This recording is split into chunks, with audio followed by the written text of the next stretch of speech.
Hi, in this video we will talk about how can we transfer large amount of data over WCF. WCF is Windows Communication Foundation. Using WCF we can build services that expose certain functionality to the client. Client can call the methods that are exposed over the WCF and get some work done by the services. Usually these requests are small, like client can say, okay, please do something, give some inputs, service does that thing and return something. In certain cases service doesn't return anything. In certain cases client doesn't provide anything but get something from the server. There are options. There are times when we need certain amount of data from the server side and that data is huge. For example, if the server side need to return a media file, a video file, a large audio file, or in other at another time the server side might need to return a large document containing hundreds and thousands of pages. Imagine a PDF that contains images as well, and the document contains thousands of pages. So the usual method, the usual approach of returning data in the WCF methods won't be that efficient. By default, when the WCF service return the data or return the response message to the client, it uses the buffered approach. Buffered approach is if a response consists of say consist of some structures or some properties within a class, and these properties are like string, integer, date, time, the whole response message is loaded into memory before it is transferred to the client side. So it is buffered into the memory. This option of buffering is very efficient, is very fine, and mostly it is a requirement in standard or normal cases. But in these kind of exceptional cases, when we have to transfer thousands or hundreds of thousands of bytes to the client side, like the large PDF documents or media files, the buffered approach won't work. What will happen is, imagine a service which is offering some large files to different clients, and say there are hundreds of clients or tens of clients connecting at the same time to one service, and each request by each client is asking for a large file, and that file consists of megabytes, so many megabytes of data. Now, if we use the buffered approach, that means each call has to load so hundreds of bytes into memory before it is transferred to the client side. Now, if hundreds of clients are requesting similar kind of data and all of the files are loaded into the memory at the same time, because obviously the service will have to entertain many requests at a time. So in this case, we will end up memory on the server side. So memory use won't be efficient and there will be a huge overhead of memory on the server side. So how can we deal with this kind of situation? There is one way which is called streaming, and this is very common in this kind of situations, and streaming is by default provided. This option or this approach or this mechanism of transferring the large files using the stream is already built in. So we get out of the box in Windows Communication Foundation.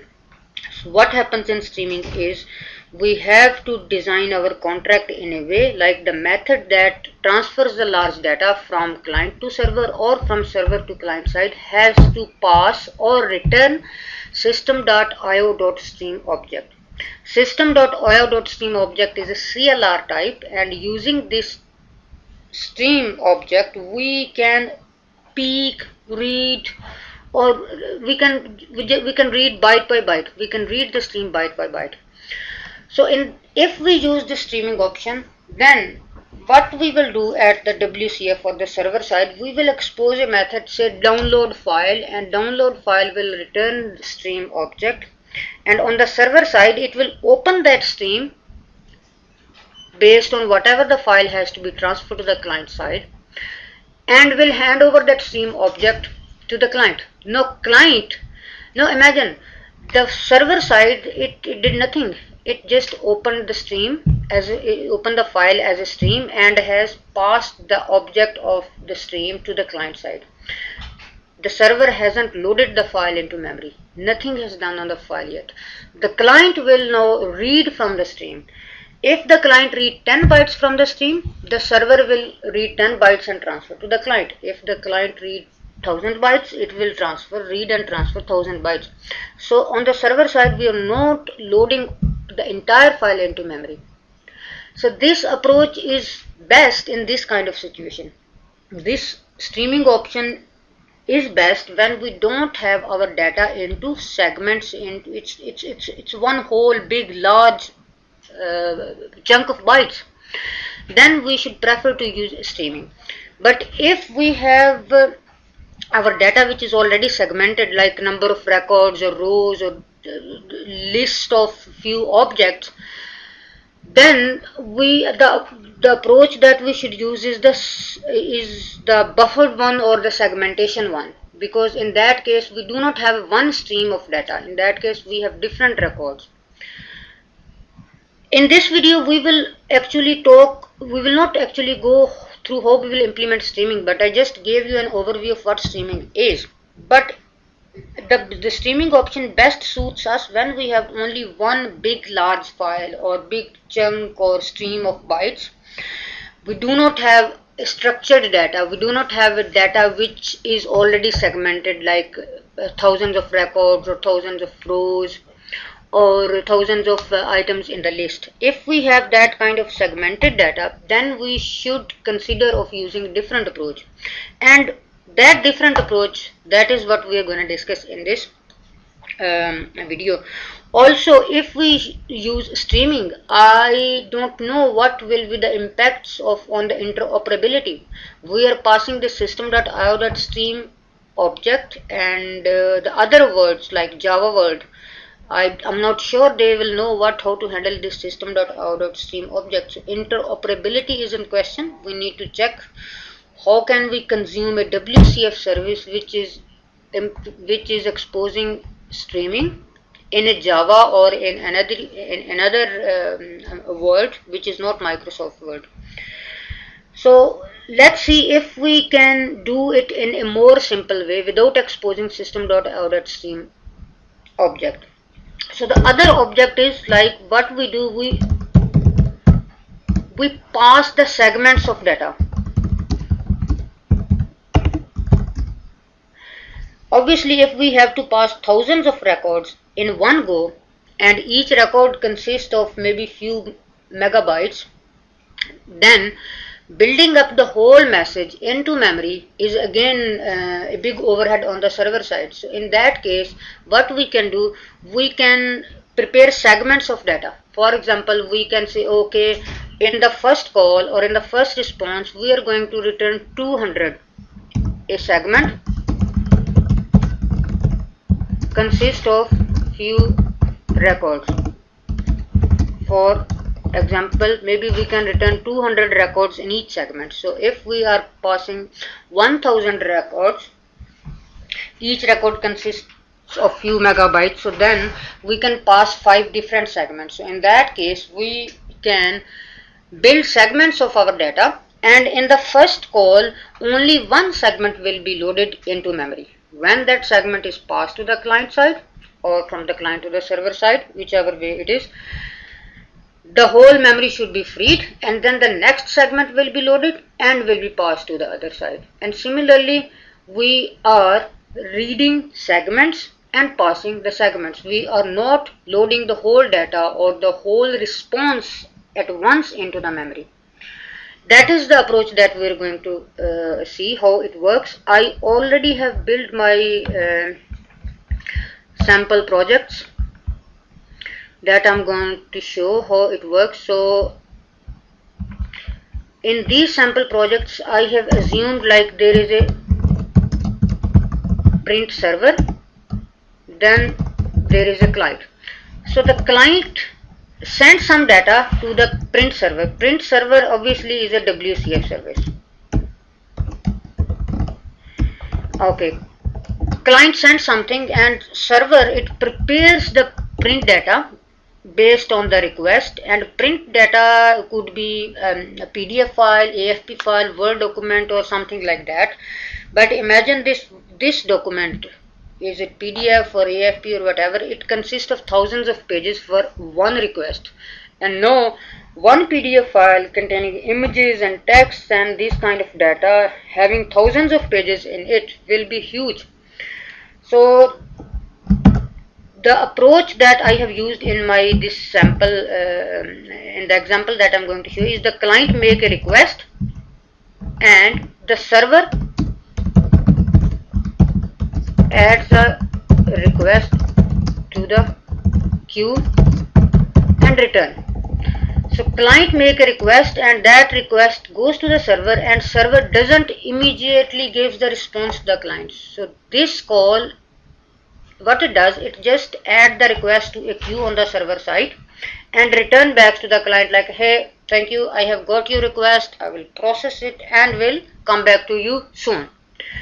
Okay, along with the request, obviously this request should contain all about what the client needs, like it needs PDF, for how many records it needs PDF and whatever. So you can have your request the way you want. Along with this request, it also passes some more information. And what is that more information? That more information is another WCF contract that is exposed by the client side. So we can say print data receiver. Now this print data receiver is another WCF which is implemented or exposed by the client side. And this print server uses this contract or this WCF service to return data back to client. So the sequence of events will be like the client make a request to the server here, server adds it to the queue, and after some time, when it gets the time, it dequeue the request, process it, gets the document or return data ready for the client to be transferred, and then it says, it find out, okay, where to return the data. So it is already given a URI and a contract that is exposed by the client side, and then the server connects to the client side on the given URI and hand over the data using a contract, and that contract has certain methods like, okay, initialize, I'm going to return you the data for the request that you made me earlier, and this is the request ID.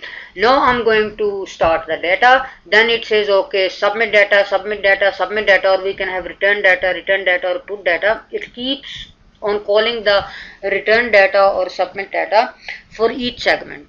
So if there are 100 segments to return, it will call the client side method 100 times, and once the data is completely transferred to the client side, at the end it will say, hey, end data. So on that, client knows I have got all the data, and then client can do whatever it need to do with the data.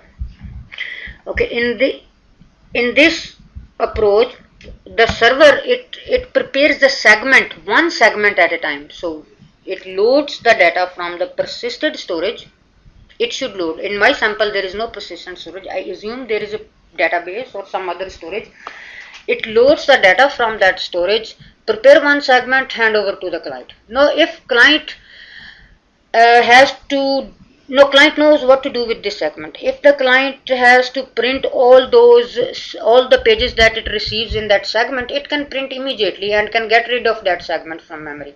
But if the client want to accumulate, then it can say, okay, first segment store into this file, next segment append to the same file, next segment append to the same file. It can either persist into a database or into another storage like kind of file, and then once the data is complete, it can then send the whole file as a print to the printer, or can keep it into database. So now there is a lot of flexibility we can deal, and the main thing about the data transfer from server to the client side, we are not having the issues of memory, or we're not having the issue of buffering the entire data or the big large data into the memory, what we are dealing is we are dealing with the segment. So let's look at the code here. In the code I have print data requester. This is the client, and this client has it just request. It has one button in it, and using this button it just request the server. It goes to the it instantiate the WCF contract, WCF channel, and it makes the request like print request data, request print data, and it prepares the request, and as I mentioned, like it gives a URI, like this is the URI that you should use to return me the data back and use this binding. And there could be so many request parameters. In this example I have just put only 2 request parameters and the request ID, but in reality there could be many request parameters as needed. This project public interfaces, this is shared between all the objects that are shared between client and server side come in here, like iData service. This is the interface that is exposed by the server print server, and it has only one method, which is request print data.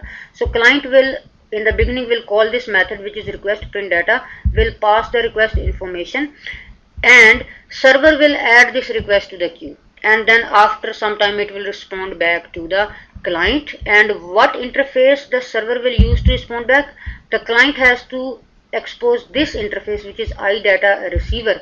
Now this WCF contract is exposed by the client side so that the server can use this contract to pass the data. It has 4 methods like initialize, start data, submit data, and end data. Initialize is called in the beginning so that client can get ready if it need to initialize certain things. Start data is a hint like, okay, now you should be ready to receive the segments of the data. Then submit data, the server side passes the data segments, and this the server side should be invoking this method many times based on how many segments of the data. If there are 1000 segments, then client should receive 1000 calls having one segment per each call. Now when this method is invoked, it's up to the client side if the segment has to be accumulated into or persisted in some storage, or it has to be processed or printed, and then the client can get rid of this. And when the end data is called, client is notified, okay, all the data transfer is complete, and he can deal with whatever it got. So iData receiver is implemented or exposed by the client side on WCF. Now this is our data segment. Data segment contains a request ID and a list of data. What is data? Data is actually print data. So in one segment we can say, oh, this was the request ID, and based on this request ID in this segment here is a list of data, print data. And print data is its record ID, file name, or binary list of byte array, which is blob. So we can maybe pass byte array which may contain PDF, Word data, or AFP data, or any other media file or audio file into this list of bytes.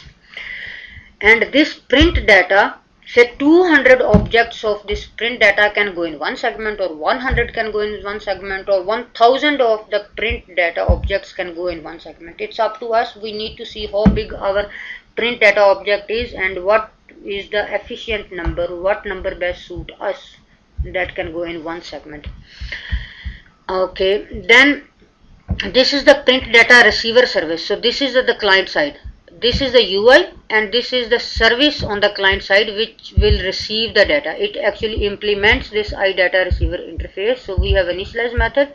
I'm just putting some trace messages, and first of all initialize will be called, then start data will be called, and then submit data will be called. And in submit data obviously we will have a list of data objects, each data object containing certain attributes like record ID, file name, and byte array. So in here we can deal with all these records, can send to the printer immediately, or we can accumulate into a database or into a file. And at end data we know data is complete and we need to do cleanup. Okay, now this print data provider service. This is the client server side, the print data. So we can see it implements data service interface, and this is the queue. So when the client sends the first request and it calls request print data, this method doesn't do any processing. It simply adds the request that has come from the client side to this queue and then return immediately. So the client knows, okay, I have submitted my request to the server side, and now the server side will process or prepare the print data and will come back to me after some time. So now to implement this logic, what I have done here in the constructor, I initialize the queue and I have used a timer. And in the when the timer elapses, I have this method. So after some time, when the timer will elapse, this method will be invoked and it will dequeue the request, so that it will pick up the first request from the queue and will say, okay, now process this request. Process mean prepare the data. Prepare mean if you have to prepare PDF file, Word document, AFP file, or any other media file, you prepare that data in here. And this prepare doesn't mean load into memory. It might be like some processing and persisting these different segments or records into database or some file, and return data will actually do the job of returning the data into segments. It will then, return data knows the data is ready to be transferred in some persisted storage. It reads the chunks of the data and starts the transfer to the client side. So we can deal error handling as well, like if some error happens here, we can say, okay, there was some problem with this request, so we can again in-queue the same request so that it can be processed again if the client wasn't active at that time or some issue with the client at that time. Okay, now process data, I haven't done anything. I assume like in process data you will be doing something, you will be preparing a large file, storing into a database, or you will be processing and sorting out records into a database. So whatever processing has to be done in here. And then return data actually is our point of interest. So what we do in return data, I know, or the server side knows, it has to instantiate a WCF proxy object. So it uses an endpoint address. This endpoint address, as I showed you, come from the request URI. So the client tells the server, okay, when you need to come back to me, please come back to me on this URI. So this is a WCF URI. So it prepares the endpoint address. Then the server doesn't know which binding the client is listening to. We can have a WCF a net TCP binding. We can have WS HTTP binding or the basic HTTP binding. We can enhance it here. At the moment, I simply assume, okay, if the client says use TCP binding, you instantiate a TCP binding object. Otherwise, you assume like the client is listening on the WS HTTP binding. This can be enhanced later.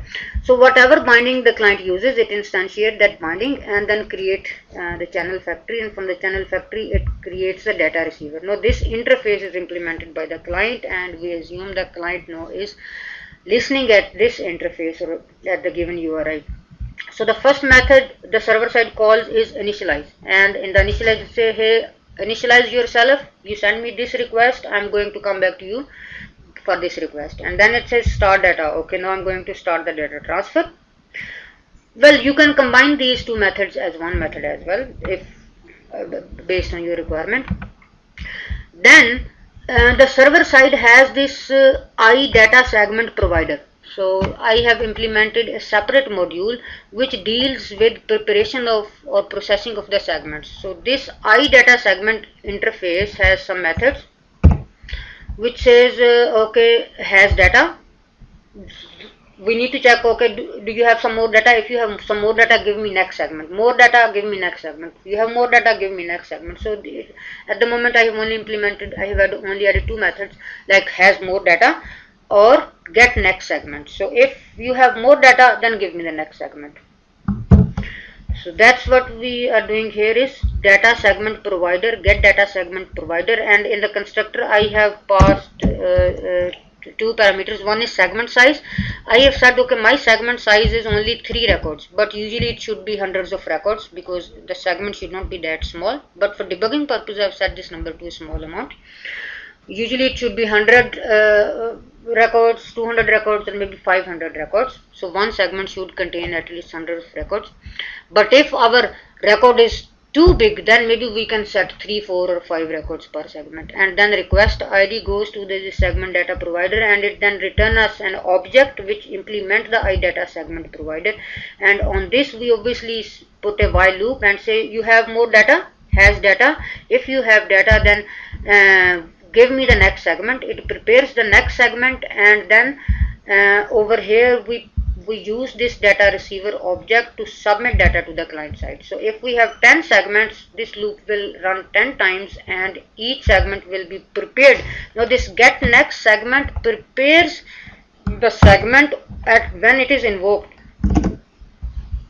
So let's have a look at the segment provider. So this is the class that actually prepares the segment. So the has method, it just compare like maximum segments and what is the current counter, but in reality it should go to some persistent storage and should keep track of how many records have been transferred and how many records have been left, and based on that logic it should return, okay, do I have more data or no. It should return true or false.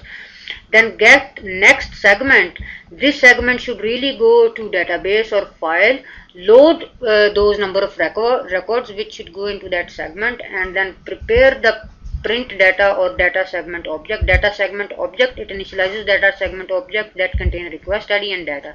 Now data is a list of print data, then it prepares print data based on whatever the segment size is provided. So I have provided segment size as 3, so this loop will run 3 times and 3 print data objects will be created, and each print data object will contain file name, record ID, and the binary data. So I have initialized this binary data with few bytes, and over here I'm adding 100 more bytes to it. But in reality, this blob will contain maybe thousands of bytes for each object, and no matter how many bytes it contains, you just initialize, put all the bytes for this record in here, and then data added to data segment. And when the data segment is ready, we return the data segment. So in here, just for demonstration purposes, I have said, okay, file name just contain, okay, this the segment number and the record number. So if segment number is 1, the counter will say 1, record number is 1, 2, 3, 4, or 5. And similarly, record ID is built up based on the counter, segment number, and the record ID. And then blob is just containing these 100 and few bytes. Please note that by default there is a limit on the WCF message, response message. So if we are going to pass larger amount of data within one response time, and that is buffered response, which is the default one, we need to do some configuration. So there is a limit of reader quotas and maximum items in array. You can check your WCF configuration. If you are passing hundreds of thousands of bytes in here, for 100 bytes there is no problem, but for the objects which are bigger, contain more bytes, and the list, for the bigger list, we need to do some configuration, WCF configuration, so that message, WCF message or response can carry more items. Okay, so once the segment is ready, that segment is returned. Okay, so now when all the segments have been transferred, we say client data is end now, and we close the channel. Okay, so this is what happens in this sample. Let's debug it and see it in action. So just press F5.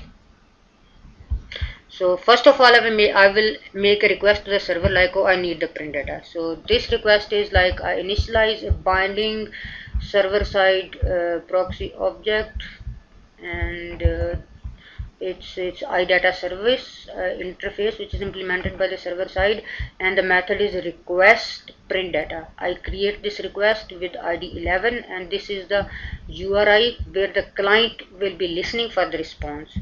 And I say use TCP binding to transfer the data back to me, and other request parameters. So now this request has gone to server. Server simply initializes the queue timer objects, and this is the method which is invoked from the client, and I have passed this request object containing these properties, and this object is added to the queue, and queue contains one request at the moment, and Okay, now the request is added to the server queue. Now obviously the timer will hit, and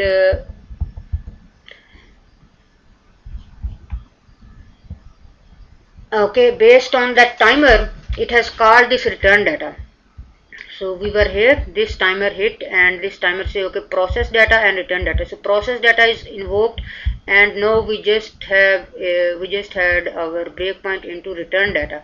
So in return data we assume the data is ready to go to client side. So we, based on, this is the URI, the client side URI 90 http localhost 9095 print data services print data receiver service. So it's the receiver service which is here, print data receiver service, and this is the implementation, which is initialize start data, submit data, and end data. Okay, soon we will come to here. So we initialize the binding based on that parameter. So use TCP binding, so it will initialize TCP binding. Then channel factory, and this is the object of data receiver interface, is transparent proxy object we have just generated. And now we are calling the initialize method of the client side or the data receiver side. So server side is initializing the client side so that it can start the data. So here we come to the initialize on the client side, and then we say start data, and this is the client side start data. And now we are initializing the data segment provider object. So if we go inside here, I simply say data segment provider object, and I initialize the data segment provider object, and then I call the has method, has data. So obviously it is the first segment, so it will say yes, I do have. Now it will say okay, get next segment. On it prepares the segment. You can see it is preparing the print data commands, adding. Right, so let me put a breakpoint here. So yes, we have added the bytes, so there are 107 bytes in here, and then this whole thing will be added, this whole record will be added to the segment, and in segment now we have one item in the data list. Okay, so let me put the breakpoint here, and now our data segment is ready. And if we see, there are 3 items in the data list. So each item contains a blob, file name, and then a record ID. So file 01, and this whole segment should go to the client side now. Okay, so now this segment is on the client side, and on the client side I just prepare a message, record 0, file 00, and total bytes in this record are 01. So I printed all the records in this segment. When this segment is transferred, now the system will transfer the next segment, and here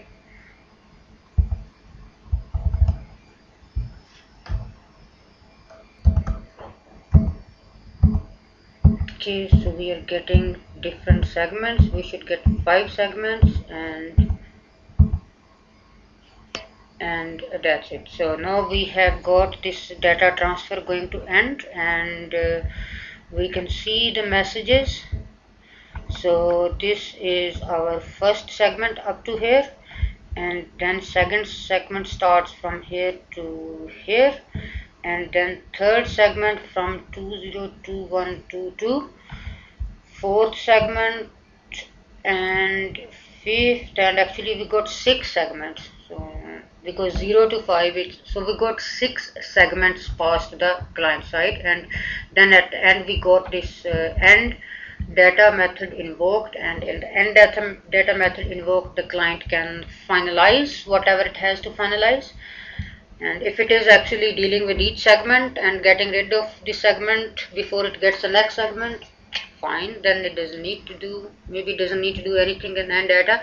And again, these methods like initialize, start data, submit data, and data, it's just for demo purposes, for demonstration. You can have based on your own requirement. They can be enhanced, they can be modified. So this is just an overview of how can we do segmentation and how can we pass large data from the server side to the client side by saving the memory on the server side as well and not loading the whole response message into memory at once. So we create segments, and please remember that when we create segments, we should create segments from some persistent storage. We load the data only that is needed to prepare that segment.